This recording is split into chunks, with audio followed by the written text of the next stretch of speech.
In this video, we're going to go over a Freehub body replacement in our MFU compatible Freehubs. This applies to our XDR, Microspline, Hyperglide, and Campy N3W Freehubs, most of which will use a pair of 6802 bearings, with the exception of the Hyperglide, which will use one 6902 and one 6802. All Freehubs will also have a small silver spacer between the two bearings. This will prevent bearing overload or too much preload, causing your Freehub body to bind.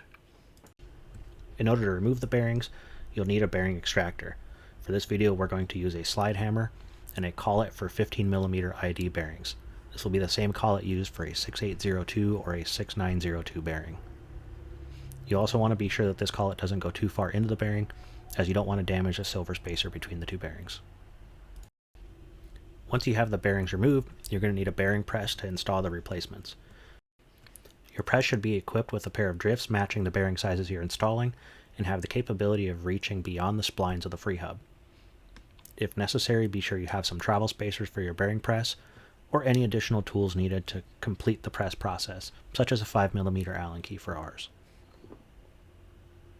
Now that we have our tools, let's get started. We're going to use our Microspline Freehub for example here. We're going to begin by removing the first bearing from the Freehub.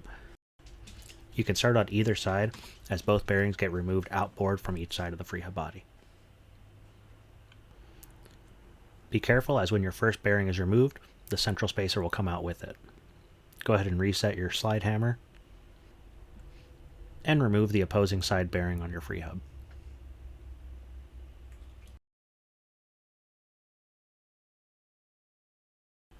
For reference, on the inside of the Freehub body, you'll notice there's two journals in which the bearings press up against.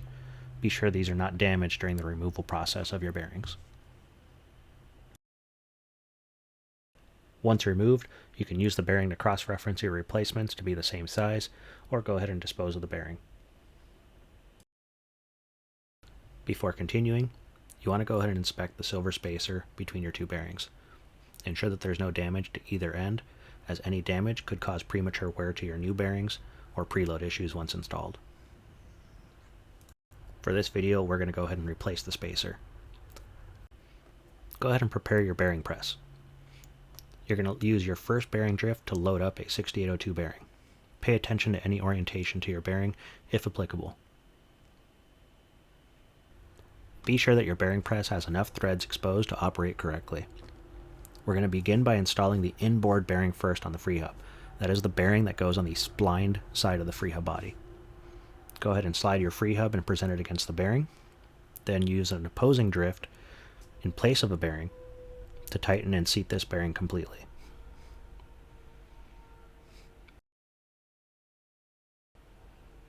Go ahead and tighten your bearing press until you feel a firm bottom out.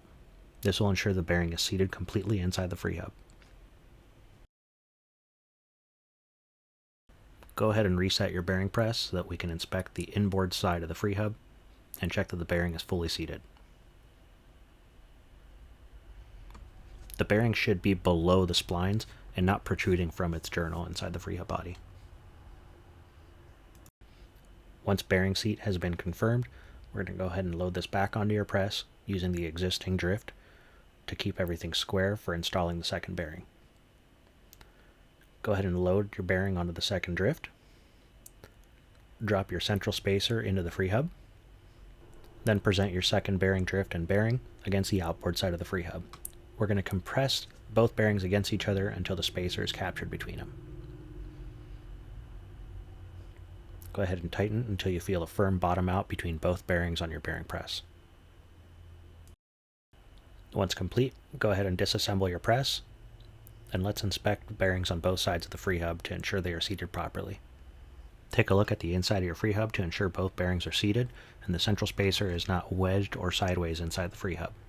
You can feel with your finger that the spacer should have a slight amount of movement between the bearings and is not binding or wedged between both bearings. Once this is complete, you're ready to reinstall back onto your hub. Now, before proceeding with the install, we want to point out a couple things. There should be grease applied to the splines in the Freehub and not the labyrinth seal around the outside edge.